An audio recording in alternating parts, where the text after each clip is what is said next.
ഇത് നമ്മുടെ ജലജ ചേച്ചിയാണ്. ജലജ ചേച്ചി എന്തോ കറികളുടെ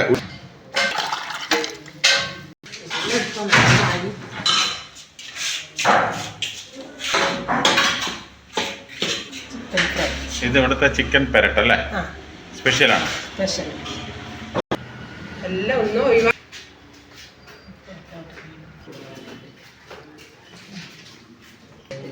മീൻ മുളകിട്ടത്. അപ്പൊ ഇതിനകത്ത് ഈ നമ്മുടെ ജനകീയ എല്ലാ സാധനവും ഇവിടെ വന്നു. അപ്പൊ മീൻ മുളകിട്ടത്. ഓക്കെ. ഇപ്പൊ ഈ അയല ആണെന്ന് മീൻ അത് നല്ല വെട്ടി വൃത്തി. എത്ര പേരാ ഇതിനകത്ത്?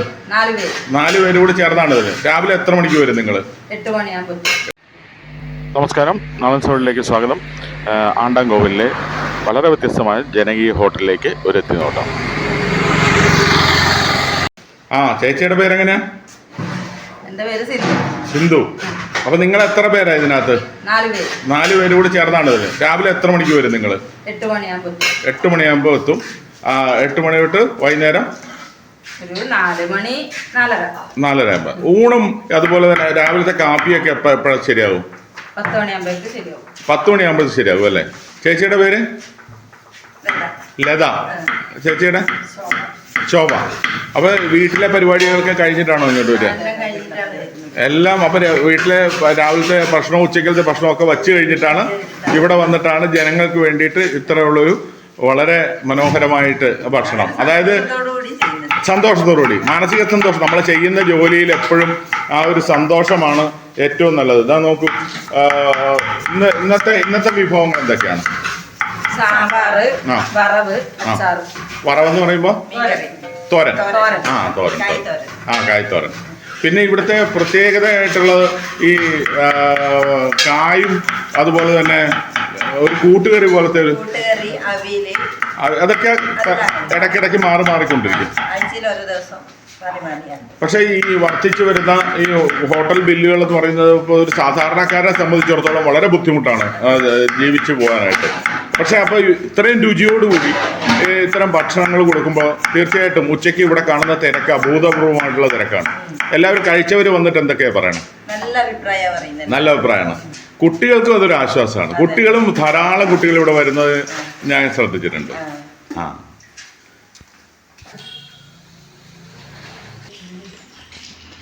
ഇതിപ്പോൾ കണ്ടോ, ഇത് ഞാൻ വെറുതെ പറഞ്ഞതല്ല. എല്ലാം ഫ്രഷ് പച്ചക്കറി അന്നത്തെ മാർക്കറ്റിൽ പോയി ഇവർ തന്നെ മേടിച്ച് കൊണ്ടുവന്നിട്ട് അത് കഴുകിയിട്ട്, നമ്മൾ സാധാരണ ഹോട്ടലിൽ പോകുമ്പോഴത്തേക്ക് ഏറ്റവും പ്രധാനപ്പെട്ടതെന്ന് പറഞ്ഞാൽ ഒരുപാട് ഈ ഉപയോഗിച്ചിരിക്കുന്ന പച്ചക്കറികളിൽ നമുക്കറിയാം വിഷം അടിക്കാതെ ഒരിക്കലും, കീടനാശിനി അടിക്കാതെ ഒരിക്കലും ഒരു പച്ചക്കറിയും മാർക്കറ്റിലേക്ക് വരുന്നില്ല എന്ന്.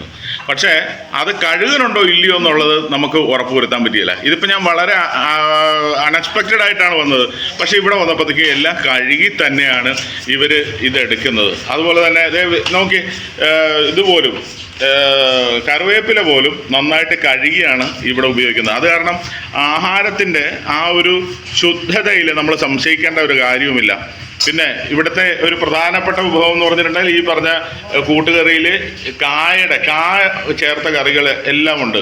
മുരിങ്ങയ്ക്ക് 150 രൂപയ്ക്ക് മേളിലാണ് വിലയെങ്കിലും പക്ഷേ ആ സാമ്പാറിൽ ആ ഇൻഗ്രീഡിയൻ്റ് ആയിട്ട് മുരിങ്ങയ്ക്ക വേണം എന്നുള്ളത് അവർക്ക് നിർബന്ധമാണ്. യാതൊരു വിധത്തിലുള്ള ക്വാളിറ്റിയിലുള്ള കുറവ് അവർ സഹിക്കുന്നില്ല. അതുകൊണ്ട് തന്നെയാണ് ഉച്ച സമയത്ത് ഇവിടുത്തെ തിരക്ക് നമുക്ക് വന്ന് കണ്ട് തന്നെ മനസ്സിലാക്കാം. ആ സമയത്തേക്ക് നമുക്ക് വരാം അല്ലേ ജലചേച്ചി? അപ്പം എല്ലാ ദിവസവും രാവിലെ പോയാണോ ഈ സാധനങ്ങളൊക്കെ മേടിച്ചുകൊണ്ട് വരിക? രാവിലെ പോയി. അപ്പം മീനിനൊക്കെ ആകുമ്പോഴത്തേക്ക് ഈ നല്ല വില വരുമ്പോഴത്തേക്കും ആ മീനൊക്കെ എങ്ങനെയാണ് നമുക്ക്?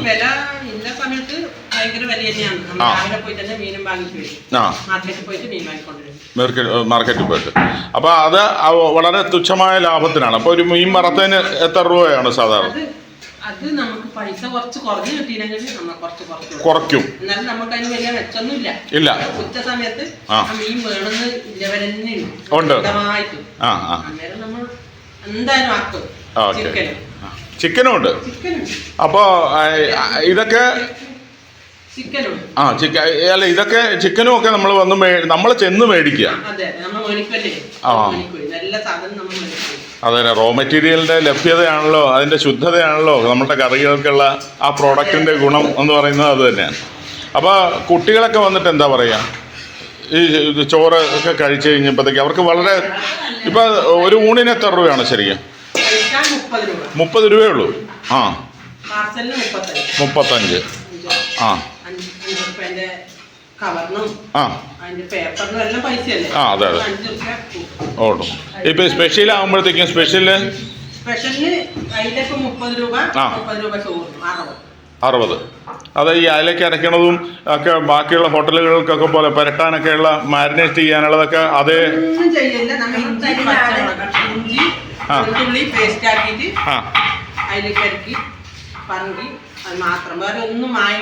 ഇല്ല. ആ, അതെ അതെ അതെ. അപ്പൊ നിങ്ങളൊക്കെ ഇവിടെ തന്നെ കഴിക്കണം അല്ല? ആദ്യം കഴിച്ചു നോക്കിയിട്ട് അതൊരു വല്ലാത്ത ഇതാണ്. അതായത് നമ്മളുണ്ടാക്കുന്ന ഭക്ഷണം നമ്മൾ തന്നെ കഴിച്ചിട്ട് ബാക്കിയുള്ളവർക്ക് പൊതുജനങ്ങളിലേക്ക് കൊടുക്കുകയുള്ളൂ, എത്തിക്കുകയുള്ളൂ എന്നുള്ള ആ ഒരു സമീപനവും വളരെ ആശാവഹമാണ്. അതെ അതെ അതെ.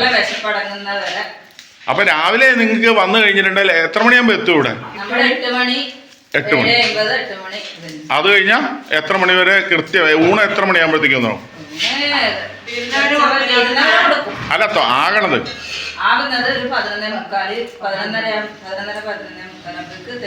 തയ്യാറാവും. എന്ത് കിട്ടിയാലും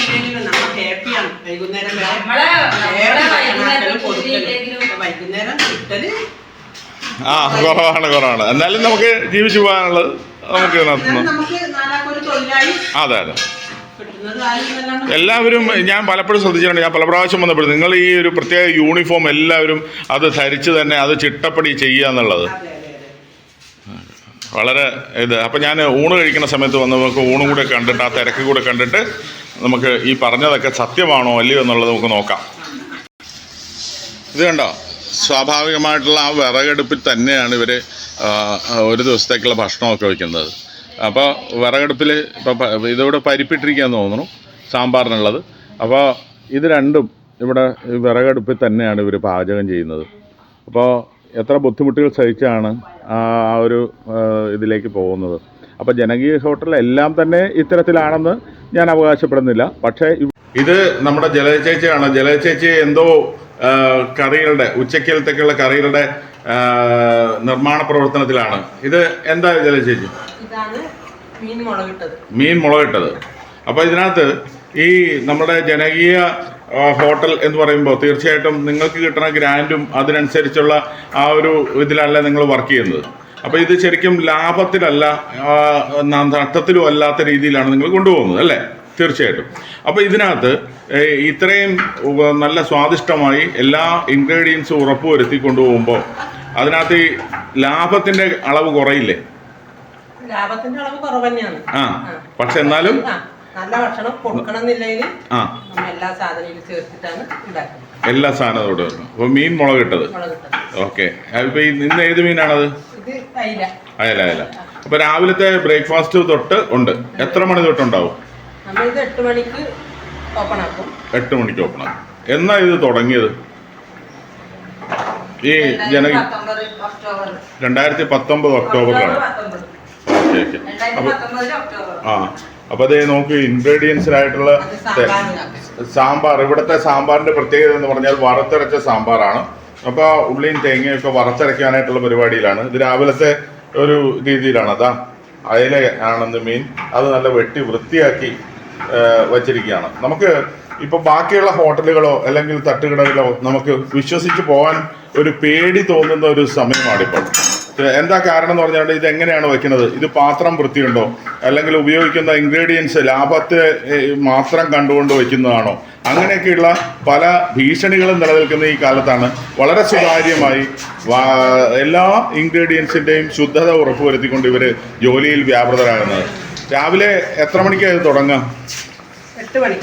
ഇതാ കണ്ടോ, നല്ല പച്ച വെളിച്ചെണ്ണയാണ് അതിന് ഉപയോഗിക്കുന്നത്. അപ്പം അല്ലേ, പണി കഴിഞ്ഞു. നമ്മുടെ ഈ ഒരു ജനകീയ ഹോട്ടൽ എന്ന് പറയുന്ന ഒരു ആശയത്തിൽ ശരിക്കും ഗവൺമെൻറ്റിൻ്റെ ഒരു സഹായം കൂടി ഉണ്ടല്ലോ ഇതിനകത്ത്. അപ്പോൾ അവർ എന്തെങ്കിലും ഗ്രാൻഡോ അതുപോലുള്ളത് നമുക്ക് തരുമോ? തന്നിട്ടുണ്ടായിരുന്നു. അപ്പോൾ ഇപ്പൊ ഒരു 1.5 വർഷമായിട്ട് ഇല്ല. അതിപ്പോൾ അധികൃതർ ശ്രദ്ധിക്കുക. ഇത്രയും ഈ പറഞ്ഞ പോലെ ഇവർ വളരെ ബുദ്ധിമുട്ടി ഇത് ചെയ്യുകയാണ്. അപ്പോൾ തീർച്ചയായിട്ടും അവർക്ക് വേണ്ട സഹായം. അപ്പോൾ കുറച്ചുകൂടി ഗ്രാൻഡൊക്കെ വർദ്ധിപ്പിച്ച് കഴിഞ്ഞിട്ടുണ്ടെങ്കിൽ കുറച്ചുകൂടി നല്ലതായിട്ട് കുറച്ചുകൂടി വില കുറച്ച് തന്നെ നിങ്ങൾക്ക് ചെയ്യാൻ പറ്റും. ഇതിപ്പോൾ ഈ എക്സ്പെൻസ്, ഈ ചെലവുകൾ മുഴുവൻ നിങ്ങൾ മീറ്റ് ചെയ്യുന്നത് ഈ ഒരു ഇതിനകത്തു നിന്നാണ് അല്ലേ? ഈ സാധനം പൈസ കൊടുക്കാണ്ട് വാങ്ങിക്കൊണ്ടിരുന്നാണ്. പിറ്റേന്ന് രാവിലെ നമ്മ പോകുമ്പോ ഇന്നത്തെ പൈസ നാളെ അവിടെ കൊടുത്തിട്ട് പിറ്റേന്ന് സാധനം മേടിച്ചിട്ട് തരും. അതെ അതെ. പഞ്ചായത്ത് നമുക്ക് ഇല്ലാന്നല്ല, പഞ്ചായത്ത് നമുക്ക് ഈ ബിൽഡിങ്ങിന്റെ വാടക നമ്മ അടച്ചാല് നമുക്കത് തിരിച്ചു തരുന്നുണ്ട്. പഞ്ചായത്ത് പൈസ. അപ്പോൾ ഈ ഗ്രാൻഡും കൂടെ കിട്ടിയാൽ നിങ്ങളുടെ ജീവിതം കുറച്ചുകൂടി സുഗമമാവും. അതുപോലെ അതിൻ്റെ യഥാർത്ഥ ഗുണഭോക്താക്കൾ എന്ന് പറയുന്നത് ഇവിടെ വരുന്ന ഭക്ഷണം കഴിക്കാൻ എത്തുന്ന സാധാരണക്കാരാണ്. സാധാരണക്കാരിൽ സാധാരണക്കാർ. നമ്മ 20 രൂപ ചോറിന് എടുത്തിട്ട് 20 രൂപ പാർസലിന് 25 രൂപയായിട്ട് ഇപ്പാണ് 10 രൂപ കൂട്ടിയത്. ഗ്രാൻഡ് കുറവായത് കാരണം അല്ലേ? അല്ലെങ്കിൽ 20 രൂപ ഉണ്ടായിരുന്നു. 20 രൂപ. തീർച്ചയായിട്ടും എല്ലാവരും തന്നെ ഇതൊന്ന് ശ്രദ്ധിക്കുക. എല്ലാത്തിനും വില കൂടി അല്ലേ? മുരിങ്ങക്കോലിനാണെങ്കിൽ 150 രൂപ. എന്നിട്ട് നിങ്ങൾ മുരിങ്ങക്കോൽ ഉപേക്ഷിച്ചിട്ടില്ല. സാധനത്തിന് വില കയറിയാൽ പച്ചക്കറിക്ക് വില കയറിയാലും നമ്മളത് ഒന്നുപോലും ഒഴിവാക്കില്ല. ഉള്ളിക്കല നല്ല വില ഉണ്ടായിട്ടില്ല. ഉള്ളിക്ക് എന്നിട്ട് വരെ നമ്മൾ വാങ്ങുന്ന കിലോ കണക്കിന് കുറച്ചില്ല. ഇല്ല. അപ്പൊ ഞാൻ ഉച്ചയ്ക്ക് വരാം. ഇവിടെയാണ് ഊണുമുറി. അത് ഒന്നും ആയിട്ടില്ല. ഉച്ച സമയത്ത് നമുക്ക് വരാം. അപ്പോൾ കാണാം അവിടുത്തെ തിരക്ക്.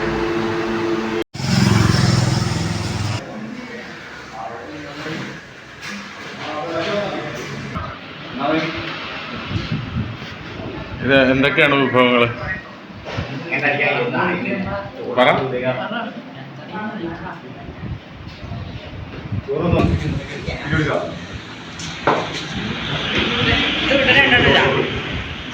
ഇവിടെ വരാറുണ്ടോ സ്ഥിരമായിട്ട്? എങ്ങനെയുണ്ട് ഊണ്?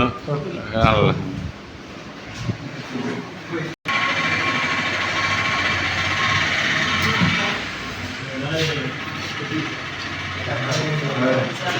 ചേട്ടാ വരാറുണ്ടോ ഇവിടെ? ഊണ് എങ്ങനെയുണ്ട് പൊതുവെ അഭിപ്രായം?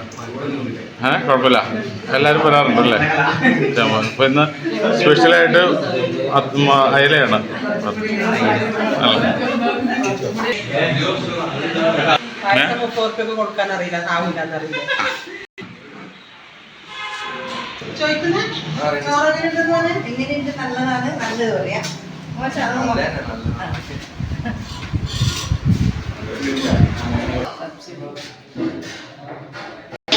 സബ്സിഡിയാണ് 10.90. എങ്ങനെ? 10.90. ഒരു കിലോക്ക് 10.90. അതൊരു വലിയ ഒരു ഇതാണല്ലേ, സഹായമാണ്.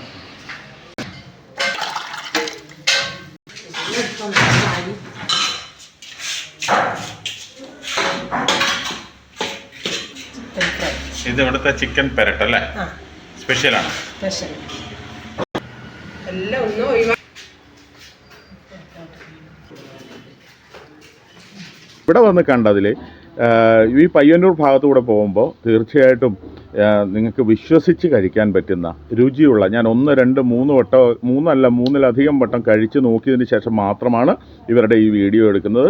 തീർച്ചയായിട്ടും എല്ലാവരും ഈ ജനകീയ ഹോട്ടലിൻ്റെ ആ ഒരു ഉച്ചഭക്ഷണം, അതുപോലെ രാവിലെ പ്രഭാത ഭക്ഷണമുണ്ട്, അതുമൊക്കെ കഴിച്ച് നോക്കി നിങ്ങളുടെ അഭിപ്രായം രേഖപ്പെടുത്തുക. നമുക്ക് ഉച്ച സമയത്ത് വരാം.